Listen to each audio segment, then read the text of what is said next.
I got two headlines on global warming today. One, a new report from the National Snow and Ice Data Center says the polar ice caps have increased by more than 1 million square miles in the past 2 years. That's more than the entire size of the state of Alaska.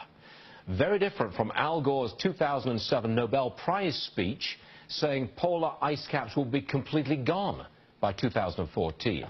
Item number two, a report that shows a warming trend. The warming trends have been stagnant. There hasn't been any warming planet-wide for 19 years. On both those issues, I want to bring in Greenpeace co-founder Patrick Moore. Patrick, always a pleasure to have you on the show. First of all, the expansion of the polar ice cap by more than 1 million square miles. How could Al Gore's prediction have been so wrong? Because it was pure sensationalism in the first place. We've only been measuring the extent of the Arctic and Antarctic sea ice since 1979 by satellite. Somehow Amundsen got through the Northwest Passage in 1906 with an 8-horsepower motor on a small boat. So we don't really know what was going on before 1979.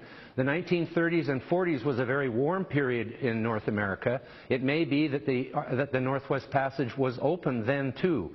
So we're going to see fluctuations year to year, but there's no doubt now there appears to be a trend towards more ice rather than less ice in both the Arctic and the Antarctic. Okay, now what about this separate report? It's from an environmental professor, I believe, in Toronto, who says, look, for 19 years there has been no warming. The temperature of the planet, I guess if you could measure it, has been static for 19 years. Again, confounding the guys who said we're warming up no matter what.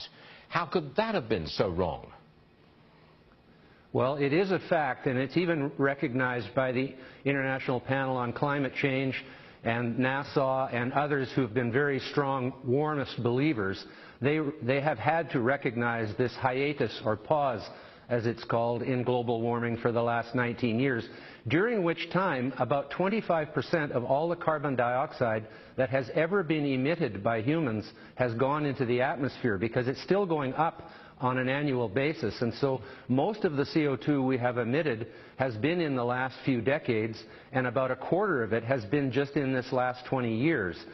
So there's very hard to reconcile that no warming, even though there's increasing CO2 levels going into the atmosphere. It brings into question whether or not carbon dioxide is in fact a major factor, or even a factor at all, in the slight amount of warming that has occurred since 1750, when the Little Ice Age came to an end.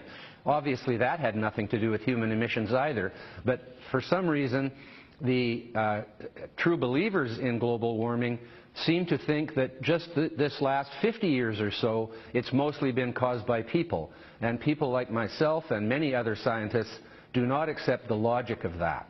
Now, what's the atmosphere in some of these climate departments, climate change departments that they have in universities around the world and the think tanks? Because the conventional wisdom that they created, that the Earth is warming and humans are to blame, that is now being contradicted to some degree by the evidence available to all. So what's the thinking, what's the atmosphere within these departments when you've got this critical debate that's flowing on around the world? Well, the real question now, Stuart, is who are the real deniers?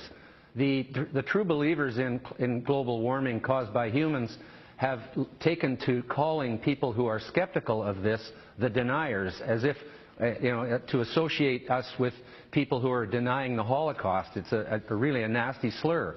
But it's they who are now the deniers of what is actually happening, because it isn't warming, and Arctic and Antarctic sea ice are increasing. It's just a fact, and it isn't as though it disproves it a little bit. It is getting to the point where it pretty much disproves it altogether. Patrick Moore, always a pleasure to have you with us. You know what you're talking about, and we appreciate that. Come and see us again soon, sir. Thanks, Stuart. Yes, sir. New rules requiring